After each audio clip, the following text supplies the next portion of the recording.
हाथों में तेरे जीत की जाली रसीद है। अब इससे बढ़कर और क्या जिल्लत मजीद है।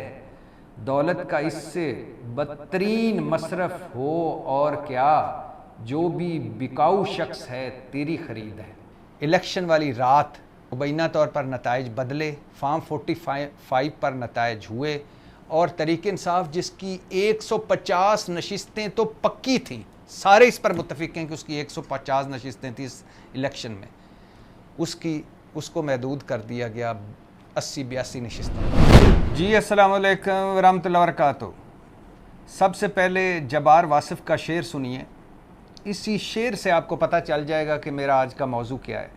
और इस शेर को सुनते हुए आपने इलेक्शन 2024 और उसके नतीजे में बनने वाली असम्बलियाँ और इलेक्शन बेचना, इलेक्शन ख़रीदना और इलेक्शन की धांधली और फार्म 45, फार्म 47 के झगड़े और आज का जो मेरा मौजू है सुप्रीम कोर्ट का, ये सारा इसी शेर में है।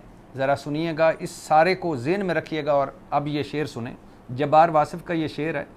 हाथों में तेरे जीत की जाली रसीद है। अब इससे बढ़कर और क्या जिल्लत मजीद है। दौलत का इससे बदतरीन मसरफ हो और क्या, जो भी बिकाऊ शख्स है तेरी खरीद है। हाथों में तेरे जीत की जाली रसीद है। अब इससे बढ़कर और क्या जिल्लत मजीद है। दौलत का इससे बदतरीन मसरफ हो और क्या, जो भी बिकाऊ शख्स है तेरी खरीद है। पाकिस्तान सुप्रीम कोर्ट के 3 रुकनी बेंच ने तहरीक इंसाफ को दिया है आज बड़ा रिलीफ, आर्जी तौर पर ही सही, लेकिन तहरीक इंसाफ को मिला है बड़ा रिलीफ। तहरीक इंसाफ की मखसूस नशिस्तों की जो बंदर बांट हुई थी दीगर सियासी जमातों में, और उस पर जो पेशावर हाई कोर्ट ने फ़ैसला दिया था तहरीक इंसाफ के ख़िलाफ़, सुप्रीम कोर्ट के 3 रुकनी बेंच ने वो फ़ैसला मुअत्तल कर दिया है। मतलब कि आर्जी तौर पर इस वक्त हकूमत 2/3 अक्सरियत से महरूम हो चुकी है और जो पाकिस्तान तहरीक इंसाफ की नशिस्तें पीपल्स पार्टी, मुस्लिम लीग, JUI को मिली थी, वो इस वक्त ख़तरे में है।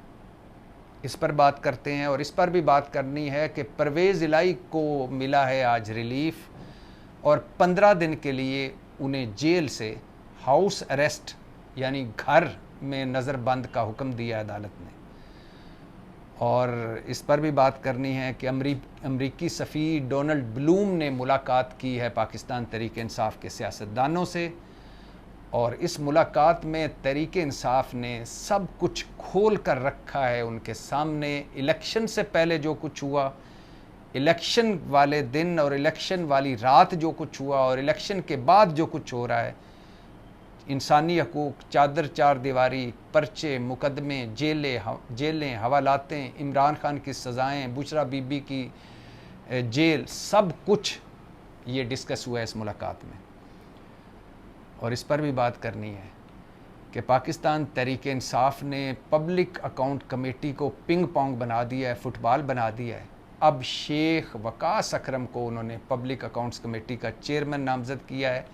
और इस पर शेर अफजल मरवत ने कहा है कि इमरान खान से मिलकर बात करूँगा। पाकिस्तान तहरीक इंसाफ सियासी जमात है, राजवाड़ा नहीं है। सबसे पहले बात कर लेते हैं सुप्रीम कोर्ट की। सुप्रीम कोर्ट के 3 रुकनी बेंच ने पाकिस्तान तहरीक इंसाफ के ख़िलाफ़ जो Peshawar high court, election commission पहले और फिर पेशावर हाई कोर्ट का जो फ़ैसला था मखसूस नशिस्तों के हवाले से, उसे मुअत्तल कर दिया है। 3 रुकनी बेंच जिसकी सरबराही मंसूर अली शाह कर रहे थे, जिसमें अतरम मिनल्ला थे, जिसमें मोहम्मद अली मज़हर थे, बड़े चुभते हुए सवालात उठाए हैं, ख़ास तौर पर मंसूर अली शाह और जस्टिस अतरम मिनल्ला साहब ने। जस्टिस अतरम मिनल्ला साहब ने समाअत के दौरान कहा कि इलेक्शन कमीशन ने अज़ खुद नोटिस लेते हुए PTI की मखसूस नशिस्तें दीगर जमातों में तकसीम कर दी। इलेक्शन कमीशन ने अपने फ़ैसले में कोई कानूनी वजूहात ही नहीं बयान की, नशिस्तें तो दे दी दूसरी जमातों को। अब ये भी कैसी आइन कैसा आइन है, कैसी जमहूरियत है, कैसी पार्लियामेंट है, कैसी वोट की इज़्ज़त है कि मखसूस नशिस्तें थी तहरीक इंसाफ की, इनको नहीं मिली। यहाँ बात ख़त्म नहीं हुई, बल्कि इनकी नशिस्तें उठाकर दूसरी जमातों में बांट दी। तो इस पर जस्टिस अतर मिनल्ला कह रहे हैं कि ये क्या किया, कानूनी वजूहात बयान ही नहीं की। फिर वो कह रहे हैं कि पहली बार ऐसा हुआ है कि एक बड़ी सियासी जमात को इंतखाबी निशान से महरूम कर दिया गया है। उनसे थोड़े से फासले पर जस्टिस फाइज इसा काजी बैठे हुए थे और उन्होंने ही पाकिस्तान तहरीक इंसाफ को बनने के इंतखाबी निशान से एन इलेक्शन से पहले महरूम किया था। और ये 76 साल तारीख़ में पहली दफ़ा हुआ है कि कोई बड़ी सियासी जमात इंतखाबी निशान के बिना इलेक्शन में उतरी हो। जस्टिस अतर मिनल्ला कह रहे हैं कि कानून में कहाँ लिखा है कि इंतखाबी निशान ना मिलने पर बहसीत सियासी जमात कोई जमात बहसीत सियासी जमात इलेक्शन में हिस्सा नहीं ले सकती। और फिर जस्टिस अतर मिनल्ला कह रहे हैं कि ये बात तो तय है कि जिस जमात की जितनी नुमाइंदगी है उसे उतनी मखसूस नशिस्तें मिलेंगी। और मंसूर अली शाह कह रहे हैं कि हमें अवामी मैंडेट का एहतराम करना होगा। ये कैसे मुमकिन है अवामी मैंडेट का एहतराम ना हो। तहरीक इंसाफ के साथ जो कुछ इस इलेक्शन कमीशन ने किया है, और इसलिए मैं कहता हूँ कि 76 साल तारीख का सबसे मुतनाज़ फ़ैसलों वाला ये इलेक्शन कमीशन है, सबसे जानबदाराना फ़ैसलों वाला ये इलेक्शन कमीशन है। ये वो इलेक्शन कमीशन है जिसको सुप्रीम कोर्ट कह चुकी है कि बंदेयाल साहब की सुप्रीम कोर्ट और फायज़ ईसा काजी साहब की सुप्रीम कोर्ट के इस इलेक्शन कमीशन ने आइन तोड़िया है, आइन के खिलाफ वर्जी की है, जमहूरीत नूं पटरी तो उतारिया है, आइन नवें सिरे तो लिखण की कोशिश की है। और एओ इलेक्शन कमीशन है, सुप्रीम कोर्ट कह रही है एओ इलेक्शन कमीशन है जिहड़ा अपने काम के अलावा सारे काम कर रहा है। और इस इलेक्शन कमीशन ने मुल्क नूं बुहराना विच धकेल दिता। अब पीटीआई की मखसूस नशिस्तें किस तरह दूसरी जमातों में बांटी गई, मैं सिर्फ केपी असम्बली की आपको एक मिसाल देता हूँ, आपको इससे समझ लग जाएगी। खैबर पख्तूनख्वा असम्बली में JUI मतलब मौलाना साहब की जमात की 7 जनरल नशिस्तें हैं, यानी 7 नशिस्तें वो जीती है खैबर पख्तूनख्वा की असम्बली में। और पता है 7 नशिस्तें जीतने वाली JUI को मखसूस नशिस्तें कितनी मिली हैं? 10। अगर जो फार्मूला मखसूस नशिस्तों का है, अगर वो फार्मूला देखा जाए तो एक मुश्किल मिल पाती है JUI की 7 नशिस्तों पर एक मखसूस नशिस्त, लेकिन उससे मिल गई 10, क्योंकि ये तहरीक इंसाफ की नशिस्तें भी उनमें बांट दी गई। पीपल्स पार्टी की 4 जनरल नशिस्तें और इनको दे दी गई 6 मखसूस नशिस्तें। मुस्लिम लीग की 6 जनरल नशिस्तें और इनको दे दी गई 8 मखसूस नशिस्तें। इस तरह बंदर बांट की गई। ये हुआ कैसे आपको पता है? मुख्तसर करके बता देता हूँ कि बल्ला छीना जस्टिस फाइज ईसा काजी के 3 रुकनी बेंच ने तहरीक इंसाफ गई आज़ाद उम्मीदवारों के साथ इलेक्शन में, बल्ला छीन लिया गया था तहरीक इंसाफ का, पार्टी 4 हिस्सों में तोड़ दी गई थी, इनको कार्नर मीटिंग तक की इजाज़त नहीं थी, C टीम थी, इमरान खान जेल में था। इसके बावजूद इनकी तवक्कुआत के बरक्स अवाम निकले और उन्होंने सारों को तहस नहस कर दिया, तहरीक इंसाफ को जितवा दिया। अब उसके बाद हुआ ये कि तहरीक इंसाफ तो जीत गई, मगर फिर फार्म 45 को साइड पे रख दिया गया। इलेक्शन वाली रात मुबैना तौर पर नताइज बदले, फार्म 45 पर नताइज हुए और तहरीक इंसाफ जिसकी 150 नशिस्तें तो पक्की थी, सारे इस पर मुत्तफिक हैं कि उसकी 150 नशिस्तें थी इस इलेक्शन में, उसको महदूद कर दिया गया 80-82 नशिस्तों पर, और बाकी सारी फार्म 45 पे हारे हुओं को जितवा दिया गया। अब जब ये जीत कर 80-82 आए तहरीक इंसाफ वाले कौमी असम्बली में, और उसके बाद इलेक्शन कमीशन ने क्या किया? इलेक्शन कमीशन ने कहा कि ये सुन्नी इत्तेहाद कौंसिल में चूँकि इन्होंने इत्तेहाद किया हुआ था तहरीक इंसाफ वालों ने, तो लिहाजा इलेक्शन कमीशन ने सुन्नी इत्तेहाद कौंसिल को जमात मान लिया कौमी असम्बली में। अचानक मखसूस नशिस्तों का वक्त आ गया कि जिसने जितनी मखसूस नशिस्तें जीतनी हैं उसको, जनरल नशिस्तें जीती उसको उतनी मखसूस नशिस्तें मिलनी हैं। यहाँ इलेक्शन कमीशन ने कहा कि ये तो आज़ाद हैं सारे, सुन्नी इत्तेहाद कौंसिल तो कोई जमात ही नहीं है, और जो इनकी मखसूस नशिस्तें थीं वो उठाकर दूसरी जमातों में बांट दी। तहरीक इंसाफ चली गई Peshawar high court, Peshawar high court ने उनके खिलाफ फैसला किया, तहरीक इंसाफ चली गई सुप्रीम कोर्ट। इसी दौरान फार्म 47 पर जीते हुए लोगों ने अधूरे ऐवानों से सदर मुंतखब करा लिया, वज़ीर आज़म मुंतखब करा लिया, चेयरमैन सेनेट मुंतखब करा लिया, डिप्टी स्पीकर और स्पीकर मुंतखब करा लिए और चारों सूबों के वज़रा आला मुंतखब करा लिए। अब जब ये सारी मखसूस नशिस्तें हो गई, सारा इंतखाबात हो गया, तो फिर इलेक्शन कमीशन ने एक और यू टर्न लिया और कहा कि नहीं, सुन्नी इत्तेहाद कौंसिल को हम जमात मानते हैं, क्योंकि मखसूस नशिस्तों का वक्त गुजर चुका था, सारे ओहदेदार मुंतखब हो चुके थे। पहले का नहीं मानते, फिर का मानते हैं, फिर का नहीं मानते, फिर का मानते हैं।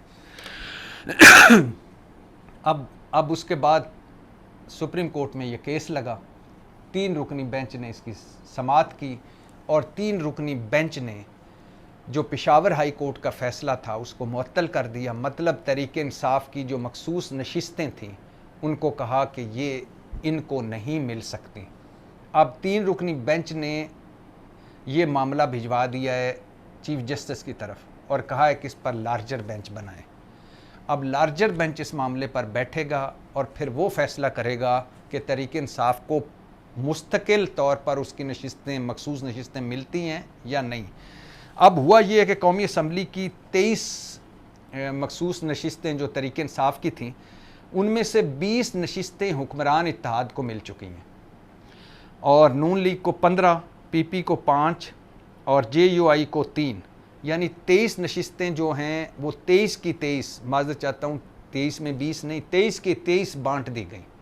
ये तहरीक इंसाफ को मिलनी थी, जो 82 वो जीते उन्होंने सीटें, फार्म 47 के झुरलू के बावजूद, धांधली के बावजूद 82 नशिस्तें हैं कौमी असम्बली में तहरीक इंसाफ की इस वक्त, जिसको सुन्नी इत्तेहाद कौंसिल कहते हैं। तो उसकी जो 23 नशिस्तें थीं वो बांट दी हुकूमत के पार्टियों में, हुकूमती पार्टियों में।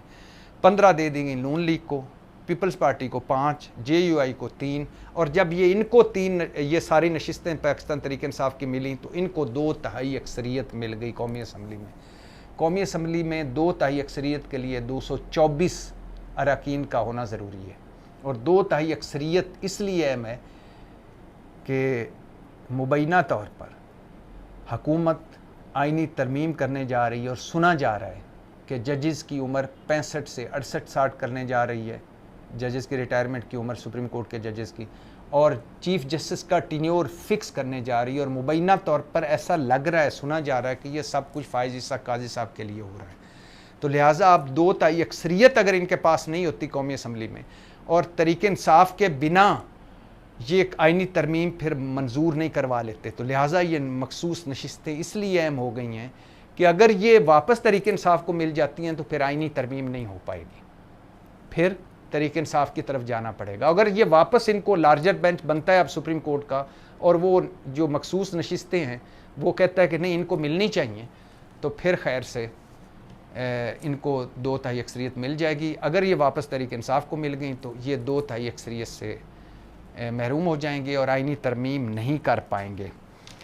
और मज़े की बात देखिए कि ये कैसा आइन की ये तशरीह है, कैसी जमहूरियत है, कैसी पार्लियामेंट है, कैसी सिविलियन बालादस्ती है, कैसी वोट की इज़्ज़त है, कैसी ये इलेक्शन है कि नशिस्तें पाकिस्तान तहरीक इंसाफ की उनको नहीं दी, ये भी एक जुल्म है, लेकिन उनकी नशिस्तें दूसरों में बांट दी गई, ये तो कहीं लिखा ही नहीं, कहीं हुआ ही नहीं, किसी जमहूरियत में नहीं होता।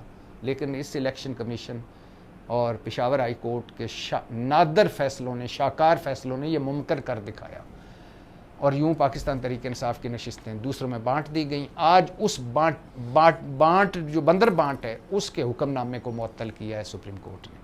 अब इस पर एक लार्जर बेंच बनेगा और फिर वो समाअत करेगा और फिर वो जो फैसला देगा वो मुस्तकिल होगा। अब आ जाइए जी, अमरीकी सफ़ीर डोनाल्ड ब्लूम ने आज मुलाकात की है उमर अयूब से, और उमर अयूब के साथ असद कैसर थे, असद कैसर के साथ रऊफ़ हसन थे, रऊफ़ हसन के साथ शिबली फराज थे। आज और मुलाकात हुई। उस मुलाकात में तहरीक इंसाफ ने जो कुछ रिजीम चेंज से लेकर आज तक जो कुछ बीता वो बताया, और बताया कि अमेरिका ने इंसानी हकूक़ की पामाली पर, चादर चार दीवारी की पामाली पर, इलेक्शन धांधली पर, इलेक्शन से पहले सियासी स्पेस न मिलने पर, जेलें, हवालातें, मुकदमे, गिरफ्तारियाँ, छापों पर, और इमरान खान की सज़ाओं पर, और बाकी तहरीक इंसाफ तोड़ने पर, बल्ला छीनने पर अमेरिका की खामोशी से मायूसी हुई है, ये कहा है तहरीक इंसाफ ने। और उन्होंने सारी जो पूरी राम कहानी थी वो उनको सुनाई, और सुना जा रहा है कि डोनाल्ड ब्लूम ने कहा है कि वो इस सिलसिले में अमेरिका अपनी हुकूमत से बात करके दोबारा मुलाकात करेंगे। और ये मुलाकात इसलिए भी अहम है कि डोनाल्ड ब्लूम मुख्तलिफ़ सियासी जमातों से मिल रहे हैं। वो शहबाज शरीफ से मिल चुके हैं, आसिफ अली जरदारी से मिल चुके हैं, मरीम नवाज़ से मिल चुके हैं, तहरीक इंसाफ एक रहती थी, आज उनसे भी मुलाकात हुई है। और ये भी ज़हनों में रहे कि जब डोनाल्ड लू अमरीकी कांग्रेस में पेश हुए थे तो उस वक्त भी वहाँ के एक सेनेटर ने कहा था कि अमरीकी सफ़ीर इमरान खान से भी मिलें। तो आज तहरीक इंसाफ से मिलें। अभी तक ये नहीं पता चला कि वो जेल में जाके मिलेंगे या नहीं मिलेंगे, लेकिन आज तहरीक इंसाफ से उनकी मुलाकात हुई है। परवेज़ इलाही साहब की बात कर लेते हैं। परवेज़ इलाही को मिला है बड़ा रिलीफ। परवेज़ इलाही 78 साल परवेज़ इलाही जो बहुत बीमार हैं, जो जेल के वाशरूम में गिरने से उनकी 4 पसलियाँ टूट गई थीं, जिनको एक हार्ट अटैक भी आ चुका है, जिनके गुर्दों में भी इन्फेक्शन है, जिनकी रीढ़ की हड्डी भी में मसला है, और जो व्हील चेयर पर हैं, वो हस्पताल और जेल में उनका आना जाना लग रहा था। उनके लिए इस्लामाबाद हाई कोर्ट में उनकी अहलिया कैसरा लाई गई थी कि परवेज़ इलाही की हालत इस वक्त बहुत ख़राब है और वो जेल और हस्पताल में वो उनकी हालत मज़ीद बिगड़ रही है और कोई उनके पास नहीं होता, लिहाजा उनको कुछ अरसे के लिए हाउस अरेस्ट किया जाए। तो इस्लामाबाद हाई कोर्ट ने इजाज़त दी है। 15 दिन पहले मरहले में उनको घर में रखा जाएगा और घर उनका सब जेल करार दिया जाएगा, और अगर परवेज़ इलाही की हालत बेहतर हुई तो वापस जेल वरना हस्पताल में मुंतकिल किया जाएगा। अभी तक ये फ़ैसला हुआ है। और ये भी बताता चलूँ कि पाकिस्तान तहरीक इंसाफ जो अपने फ़ैसलों, अपनी फ़ैसला साजी, अपनी पार्टी गिरोहबंदियों की वजह से मशहूर है। पब्लिक अकाउंट्स कमेटी की चेयरमैनी को उन्होंने फ़ुटबॉल बना दिया है। कभी कहते हैं हामिद रज़ा बनेगा, कभी कहते हैं हामिद ख़ान बनेगा, फिर पता चलता है हामिद ख़ान तो सेनेटर है, वो तो बन नहीं सकते, फिर कहते हैं नहीं उमर अयूब बन जाएंगे, नहीं फिर कहते हैं नहीं शेर अफजल मरवत है, और फिर अब बकौल तहरीक इंसाफ उन्होंने इमरान ख़ान से बात की कि शेर अफजल मरवत पर हुकूमत मुत्तफ़िक नहीं हो रही, हुकूमत मान नहीं रही। तो इमरान ख़ान ने कहा है कि ये आप शिबली फराज को कहा कि आप इसका फ़ैसला करें। शिबली फराज ये लेकर आए मामला तहरीक इंसाफ की सियासी कमेटी, जिसको कोर कमेटी भी कहा जाता है, उसमें, और सियासी कमेटी ने फ़ैसला किया कि शेख वकास अकरम को पब्लिक अकाउंट कमेटी का चेयरमैन बनाया जाएगा। शेख वकास अकरम झंग से MNA हैं तहरीक इंसाफ के। तो इस पर शेर अफजल मरवत ने कहा है कि पाकिस्तान तहरीक इंसाफ एक सियासी जमात है, कोई राजवाड़ा नहीं। 3 लोगों ने पार्टी को हाईजैक किया हुआ है। मैं कल इमरान खान से मिलूँगा और इस पर फिर बात करूँगा। दूसरी तरफ हुकूमत की खबरें ऐसी आ रही हैं कि जूँ पाकिस्तान तहरीक इंसाफ ये डिले करती जा रही है पब्लिक अकाउंट्स कमेटी की चेयरमैनी का मामला, तो हुकूमत जो है अब वो इस पर आ रही है कि नूर आलम जो मौलाना फजल रहमान की पार्टी के MNA हैं, उनको जो पहले भी इसमें जब शहबाज हुकूमत PDM हुकूमत, पहले PDM 1 हुकूमत में भी पब्लिक अकाउंट्स कमेटी के चेयरमैन थे, उनको चेयरमैन बनाया जाए। अब ये सीट तहरीक इंसाफ को मिल पाती है या नहीं। शेर अफजल मरवत इमरान खान से मिलते हैं तो क्या इमरान खान उनको बताते हैं कि शेख वकास अकरम ही होंगे, या फिर फ़ैसला तब्दील होता है? और अगर तहरीक इंसाफ कोई फ़ैसला करके नाम भिजवाती है तो क्या अब हुकूमत जो इस वक्त पीपल्स पार्टी के साथ हुकूमत साजी में शामिल होने जा रही है, मतलब पीपल्स पार्टी अब हुकूमत साजी में भी आ रही है, और सुना जा रहा है कि प्रिंस चार्मिंग बिलावल भुट्टो फिर से वज़ीर ख़ारजा बनने जा रहे हैं, सुना जा रहा है। कि बिलावल भुट्टो फिर से वज़ीर ख़ारजा बनने जा रहे हैं और पीपल्स पार्टी हुकूमत में बाकायदा शामिल होने जा रही है। मुस्लिम लीग जल्दी चाहती है, पीपल्स पार्टी ज़रा डिले से बजट के बाद आना चाहती है। पीपल्स पार्टी ने ये फ़ैसला कर लिया कि वह हुकूमत में शामिल होगी, ये नहीं फ़ैसला किया कि कब होगी। तो अब जब पीपल्स पार्टी, मुस्लिम लीग और MQM इकट्ठे हैं, तो क्या अब तहरीक इंसाफ को पब्लिक अकाउंट कमेटी की चेयरमैनी मिलेगी या नहीं मिलेगी? इस पर बड़ा सवालिया निशान है। लेकिन तहरीक इंसाफ ने इस मामले को बहुत लंबा खींचा और एक बड़ी अहम सीट लग रहा है कि अपने हाथ से गंवा दी है। लेकिन आज का दिन पाकिस्तान तहरीक इंसाफ के नाम है। तहरीक इंसाफ को बहुत बड़ा रिलीफ मिला है। हुकूमत 2/3 अक्सरियत से महरूम हो गई है। जो तहरीक इंसाफ की मखसूस नशिस्तें हुकूमती इत्तेहाद को मिली थी, वो हुक्मनामा मुअत्तल कर दिया है सुप्रीम कोर्ट ने, आर्जी तौर पर ही किया है। लेकिन अब लार्जर बेंच बनेगा और वो ये केस सुनेगा। और अगर ये मखसूस नशिस्तें तहरीक इंसाफ को वापस मिल जाती हैं तो फिर हुकूमत कोई आइनी तरमीम नहीं कर पाएगी, किसी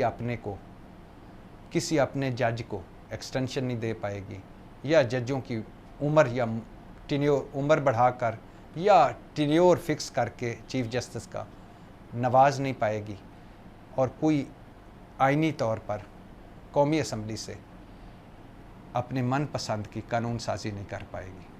पाकिस्तान जिंदाबाद।